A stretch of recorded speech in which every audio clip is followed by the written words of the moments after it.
In an industry obsessed with the future, what does it take to transform a 65-year-old company? So many companies cling to the past. They cling to their legacy systems, their old ways of doing things. But not here, not at Cooper Standard. No, this $2.7 billion company with 22,000 employees operating in 20 different countries is preparing itself for the future. Joining me at the mic today is the chairman and CEO of Cooper Standard, Jeff Edwards. And we are going to be diving into leadership and culture and looking at what makes not only the past, but the future exciting. Jeff, welcome to the show. Hey, thanks, Jen. I appreciate it. Look forward to the conversation. It's great to have you here. Thank you. Jeff, I know that culture is important to you, but why? I think it's the company. At the end of the day, it's not the sign on the building, right? It's the people within it. And I think at Cooper Standard, we've got 65 years and counting in the automotive industry. And you kind of have to earn your way every day. And you have to be very convinced that you love a fast-paced environment. You also have to be convinced that every day has got to be better than what you just did and be okay with that. So to me, that's always starts with the folks that come to work for us in our plants. You mentioned we're in 20 countries. We have 22,000 employees. About 18,000 of those show up in our factories every single day. And so if you don't have something that kind of ties that all together, what do you have? And so our customers have become very accustomed to how our people deliver, how they keep getting better. If they have a problem, they own it and fix it. That's how I would describe cultures in successful companies, right? You speak the truth, you say what you mean, you do what you say, and that's us. Yeah, it's not rocket science, is it?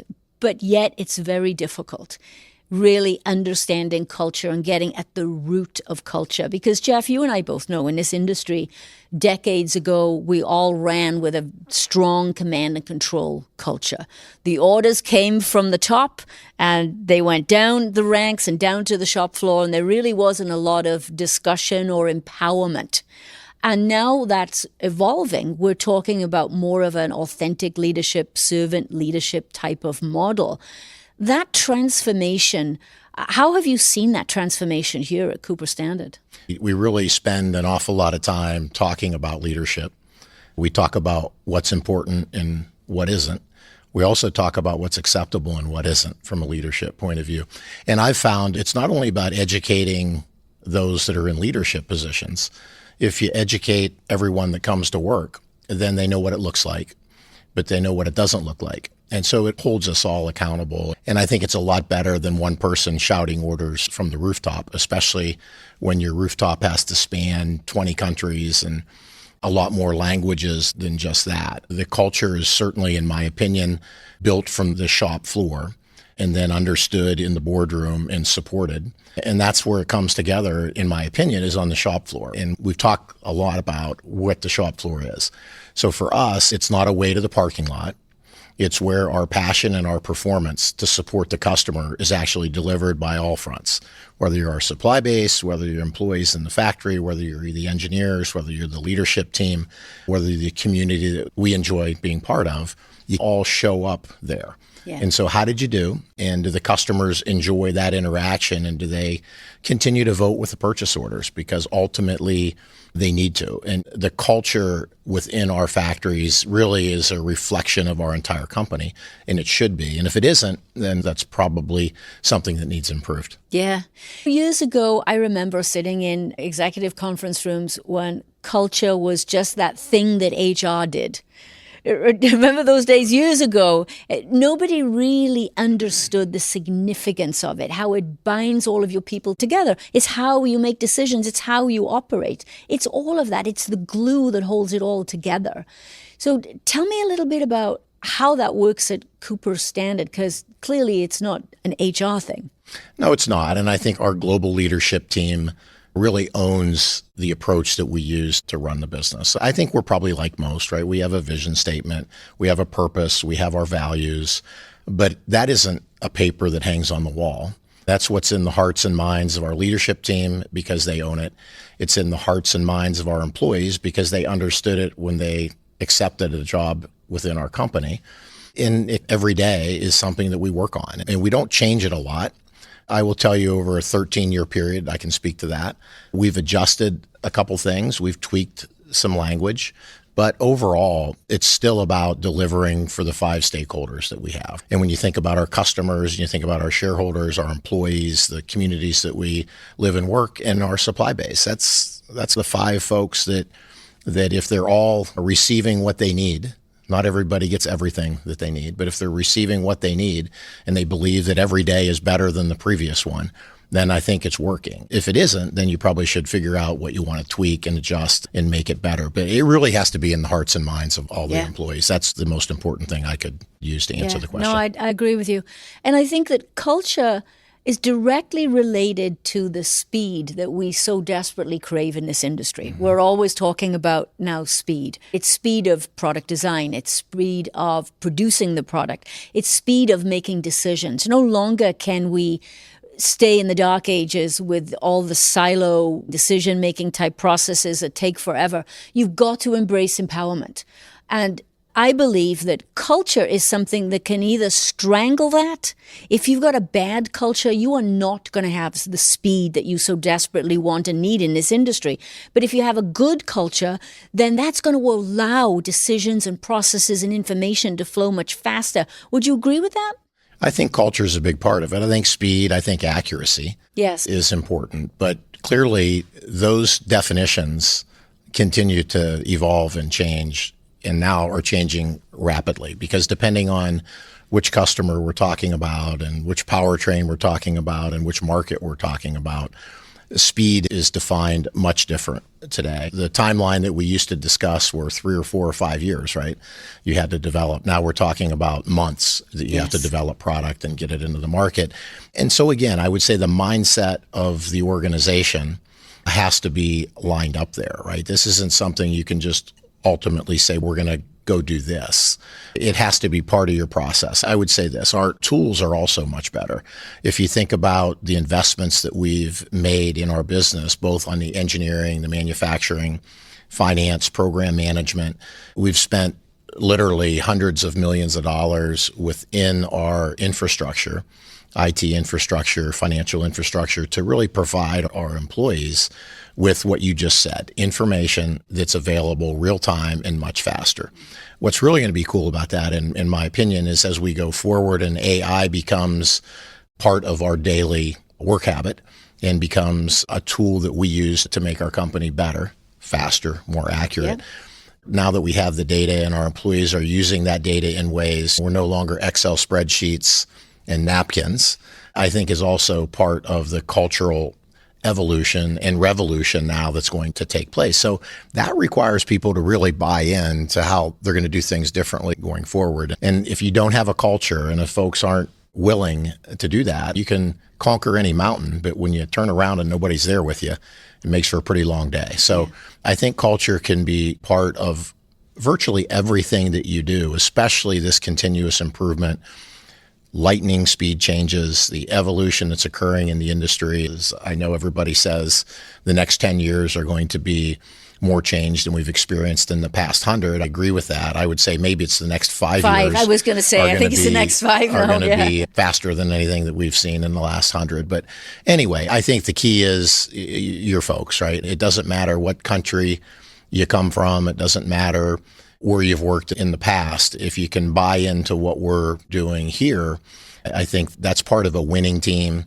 We're a competitive group in the auto industry. If you're not into competition, you're not into speed, you probably ought to get into greeting cards or something. Yes. I don't know. But it starts with that. You can't hire folks that don't want to be part of the environment that you and I are talking about. I think it goes without saying, though, that the plant managers, I think in every automotive company, and the engineers that support them, they're really the backbone. And they have to be part of that cultural understanding and belief, or it doesn't just show up when you want it. It has to be really designed and manufactured in and then supported by your leadership, and in our case, by a board of directors that buy into this stuff, right? Yeah. That's how it happens. You can't go forward and wish for it. You have to do it the right way. Talking about leadership and leadership traits, you've taken a look at the 21 traits of authentic leadership. Give me some of those traits that really resonate with the culture here at Cooper Standard. What would they be? Yeah, I would tell you that we all talk about character and transparency. We also talk about integrity, and we discuss those a lot. I would tell you here, resiliency. Yeah. If you think about the last, half a decade or maybe even a decade now, probably a half a decade, it's required, I think, a sense of resiliency at all levels, from the boardroom to the lunchroom, as we say. But at the end of the day, you also like winning. And I think that companies that can figure out how to stay focused, to do things the right way for the right reasons, and have a resolve to get it done are the ones that are going to be successful. And those also usually are led by people in all leadership roles that are approachable, that have empathy, that have the ability to see things through the eyes of others. Because when you're going through the type of crisis that the world and the industry has been faced with, that's not simple. And it's probably not something that most people have ever walked through. Yeah. And so you don't necessarily need to pretend to have all the answers when you're doing that, but you better be resilient, and you better have resolve, and you better have integrity and character to behave in those tough times in even better ways than you did when things were a little bit easier. I like what you just said about the ability to see things through the eyes of others. I think that's an area that we've struggled with in this industry in the past. And that empathy goes right along with that. Instead of, again, command and control, taking control, barking out orders, saying, no, this way or the highway, but really taking time to understand all stakeholders that are involved in a decision and seeing things through other people's eyes, and then making a good qualified decision quickly. That's really an important characteristic that we need from leaders in this industry. I think if you're going to be followed as a leader in the industry, you certainly better have that skill. Yeah. And I call it a skill because some people say you're born with it. I think that if you were lucky enough, okay. But most people acquire it over time and through experience.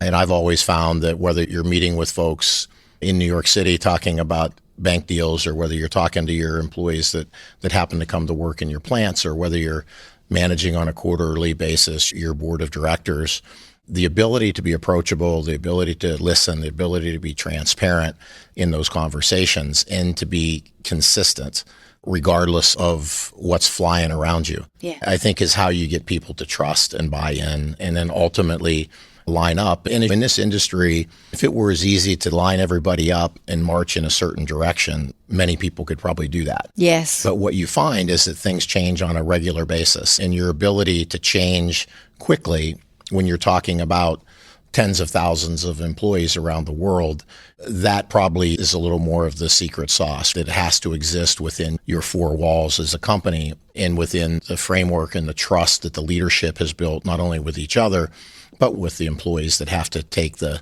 orders, if you will, and go do something about it and make it happen.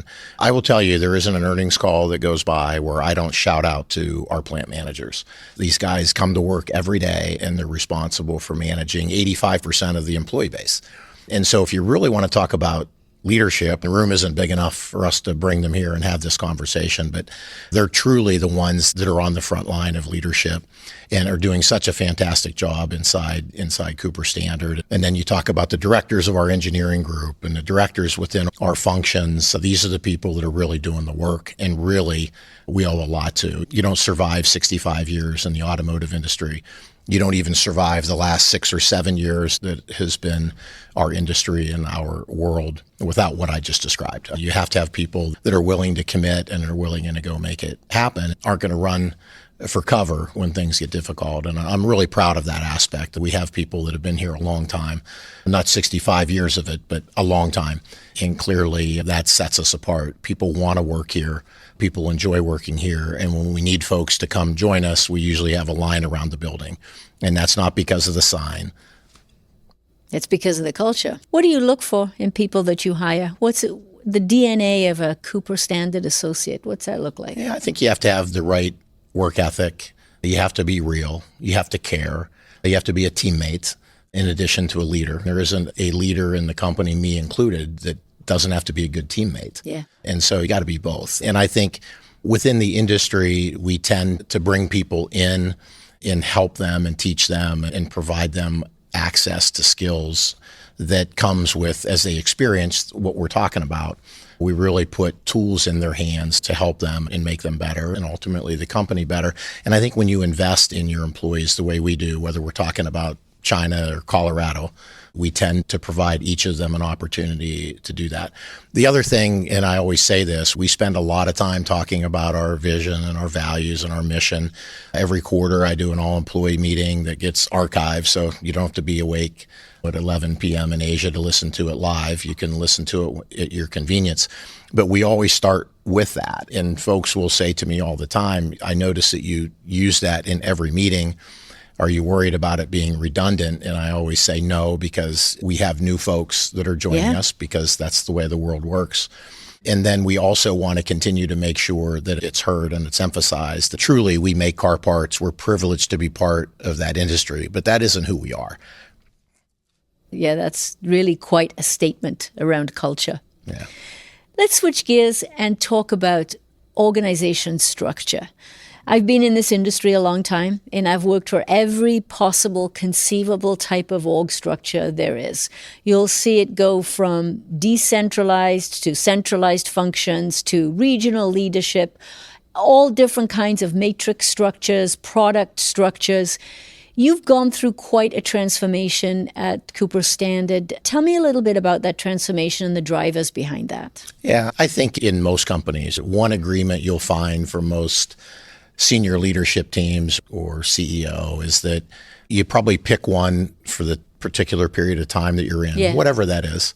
And what you know is that about as fast as you put that one out, there probably is another one coming in 2 or 3 years that's going to obsolete that and be what's needed. So true. So I don't get too hung up on what that X's and O's, if you will, happen to be. But I will, in this case, talk about what we did in January 2 years ago. Yeah. We went to a P&L, really a strong P&L business for our fluid business and for our sealing business. Mm-hmm. And then we have a smaller industrial specialty group that we have a president. So we have 3 presidents that are in charge of the P&L for those 3 particular businesses. And then we basically put lineups or rosters in place to support what they do on a regular basis. So call them the mini CEOs of those 3 product organizations and those 3 P&Ls. So they're in front of the board talking about their 3-year business plans. They're talking about how it's going to grow. They're talking about the level of profitability. They're talking about the capital required to support the growth. It's really an empowering organization model. It's also very flat.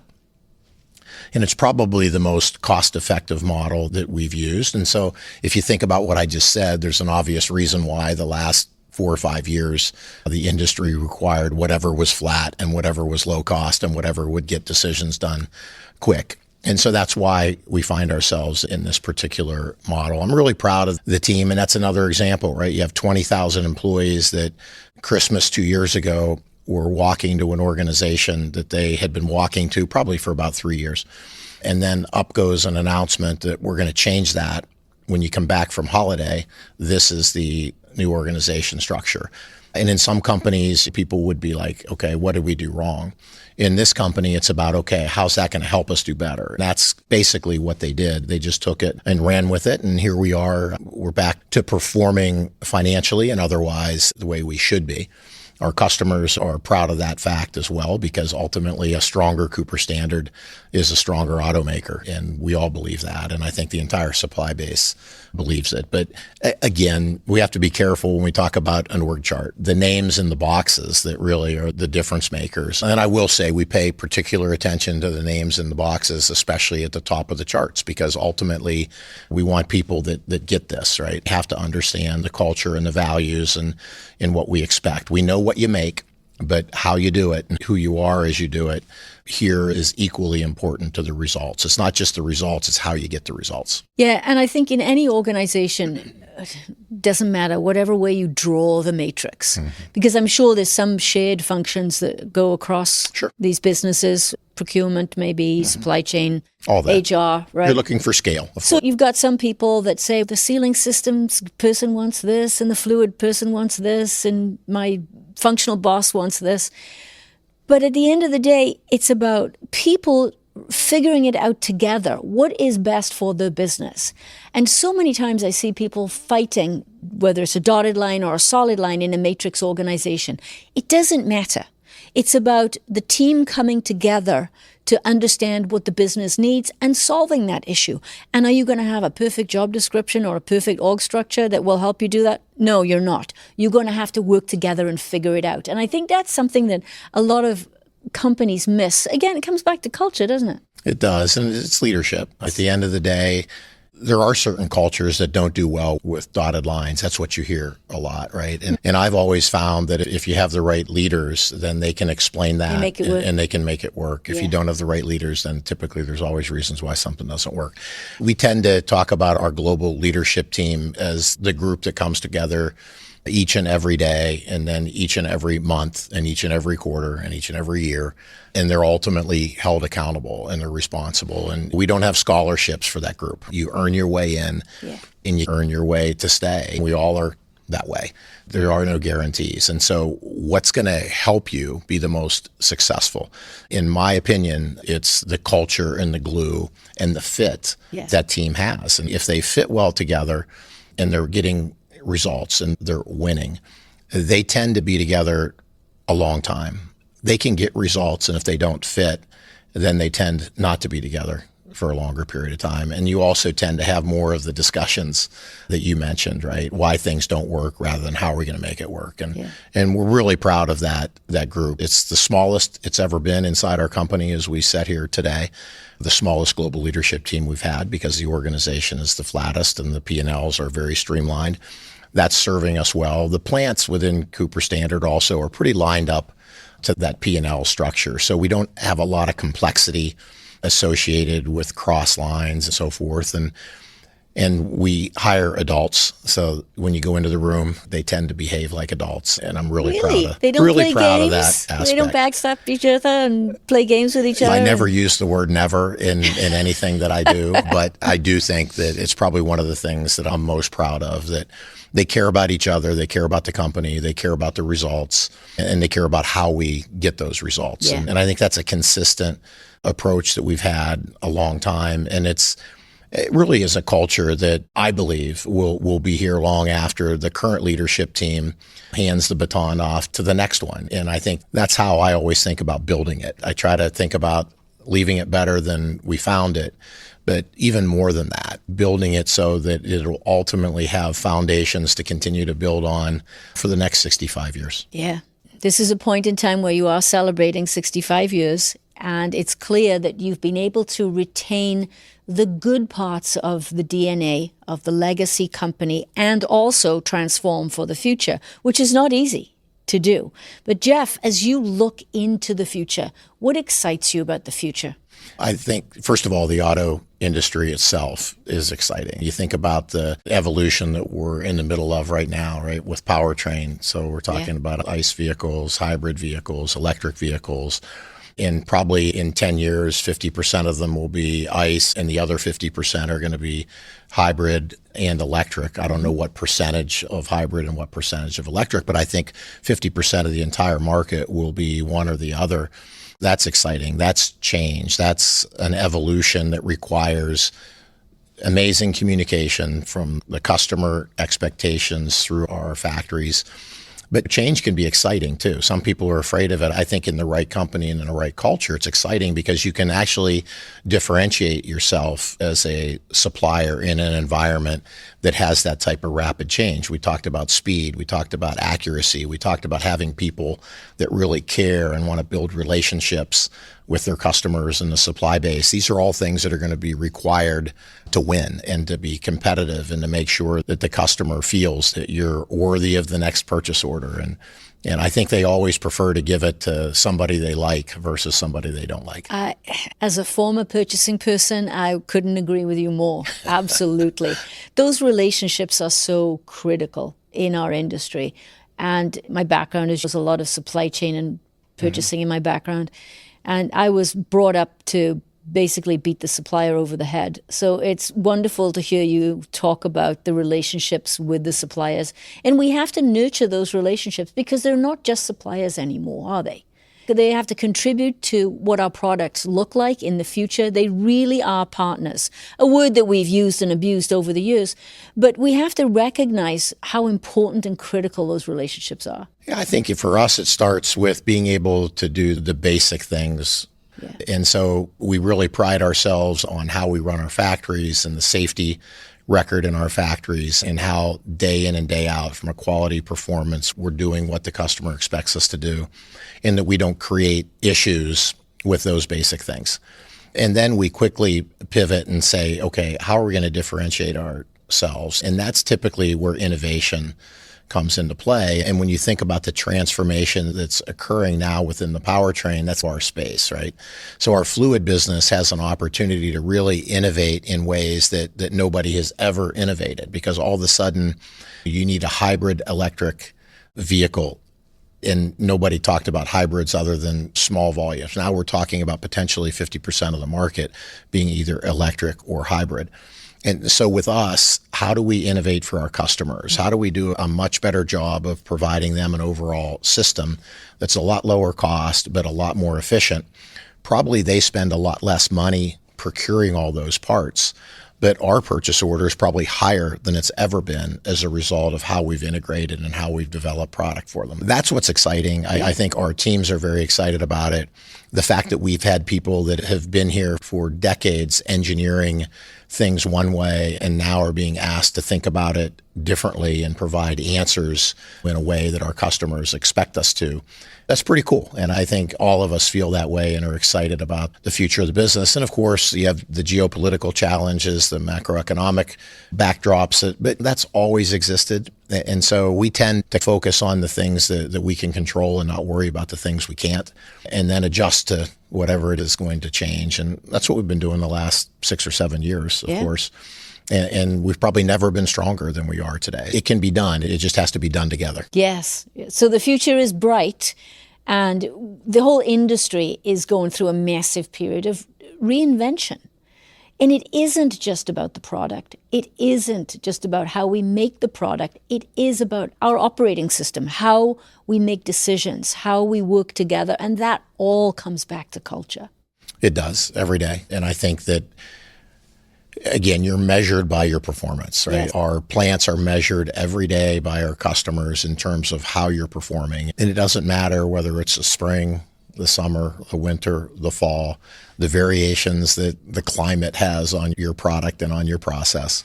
It really is up to you as the point of reference here with our customers to make sure everything is the way it's supposed to be. Yeah. And we have the same thing on the safety front. You talk about culture. There's no better way to me to invest in your employees than to send them home at night in the same condition that they arrived at work that morning. And so our focus is 0 accidents in every facility. We achieved that probably in over half our plants last year. We're even ahead of that pace this year. The total incident rates that we measure, our safety performance in each plant, is better than the world-class hurdle rate that's out there for manufacturers in our space. That's a we care, and that's a we do. And that's, I think, critical to making sure that the employees and the culture see results that do make sense. It just isn't about the P&L, which is critical in any company. It's about other things. And the safety performance is one of those areas that we tend to talk about. It's a total safety culture. It exists from the boardroom to the shop floor and everywhere in between. And it doesn't matter the country. The expectation is exactly the same, and the way we measure it, the way we teach it, the skills that we provide, the tools that we provide, the maintenance that we do, the equipment that we procure, the capital that we deploy in our factories isn't done without safety being the number one priority when we do it. And so if you're an employee here, those aren't hollow words. That's exactly what they see happening on a day-to-day basis. I suppose our plant managers probably go through at least a pair of sneakers a week, because the amount of time that they have to spend on our floor making sure that all of this stuff comes together the way it's supposed to, right? So you got to have the passion for performance shows up on the factory floor every single day. And that's, to me, the most important part of defining what the culture is at Cooper Standard. Yeah. Let's take a turn into the personal realm, shall we? Sure, why not? What's the last book you read, Jeff?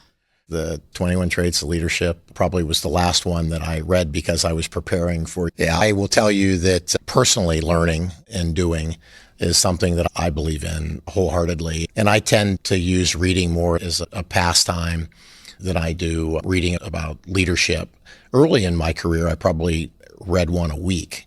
And I guess that kind of changes as you go forward, but it doesn't mean that I'm not looking for better and smarter ways to think and to do. And one of the biggest parts of my job is looking around corners, right? Yes, exactly. And ultimately, we've talked about some things today that are like that. When you have an organization that's running fairly well and then you decide you're going to change it, and people look at you and say, what did we do wrong? And you didn't do anything wrong. But what we have to accomplish in the next 3 years, this won't allow us to do that.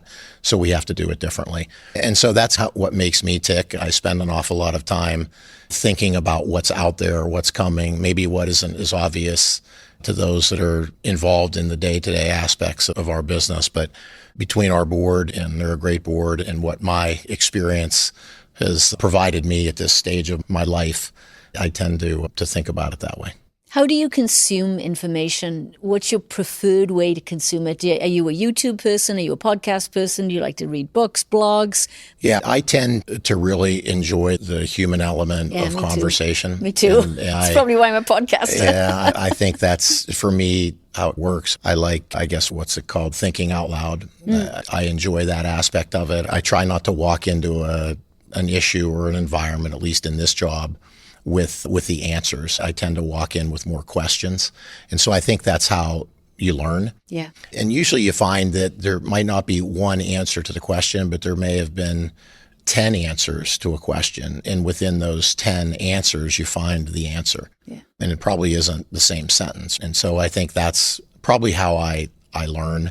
Look, the job is a decision-making job. So there isn't a way you really delegate the biggest decisions. But what you do delegate is the responsibility on a day-to-day basis for the leadership team to do their jobs and stay out of the way of that. And so I pride myself on being with them enough, but not too much, and providing some direction, but not all the answers. And you don't do that by writing memos, and you don't do that by hoping you got it right. You have to talk, and you have to have conversation with folks. And so I use the board for that. I sit on a board outside of Cooper Standard, so I enjoy the aspects of having conversations with folks that aren't necessarily part of my day job, if you will. There's many ways, and certainly reading a lot of things that are out there about the world we're living in and the challenges associated with that, and quote unquote, what the financial experts think I should think. I don't know. I get it from all points. But I also tell you that I enjoy the cultural diversity of our company and really the world. So I tend to think probably outside of most boxes.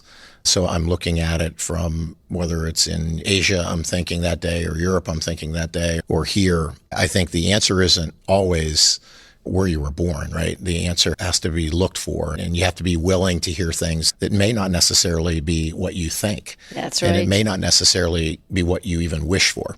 But ultimately, your job is to find the right one, or at least one that works close enough. Yeah. And then have the courage to go do it. And we talk about courage a lot within our company, right? And usually when you're responsible for as many folks as our plant managers are, you find that courage to act or courage to not act is the way you ultimately define success. So it isn't always about the decision you made. You may decided to not do something, and that might be the best one you've ever made. Yeah. I think to be willing to open up and think differently and listen for answers around the world is, at least within the automotive industry, is important. Yes, listening skills, critical.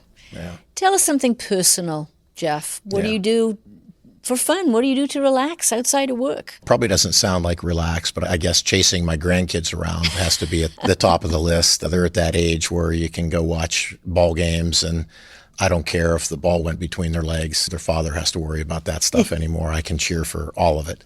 So I enjoy that aspect. I grew up in a big family that was always together on Sunday afternoons, and so I suppose that for me is relaxing. I continue to enjoy that. I play some golf with my son from time to time, and I enjoy that. I don't get to play as much as I once did, and probably not as well as I did either, but I still enjoy the social interaction. And where can you spend 4 hours with somebody you care that much about. Yeah, that's beautiful. And that's a beautiful way to close today. And I wish you all the very best in the next 65 years. Thank you for joining us. Thanks, Jan. I appreciate the conversation. Thank you.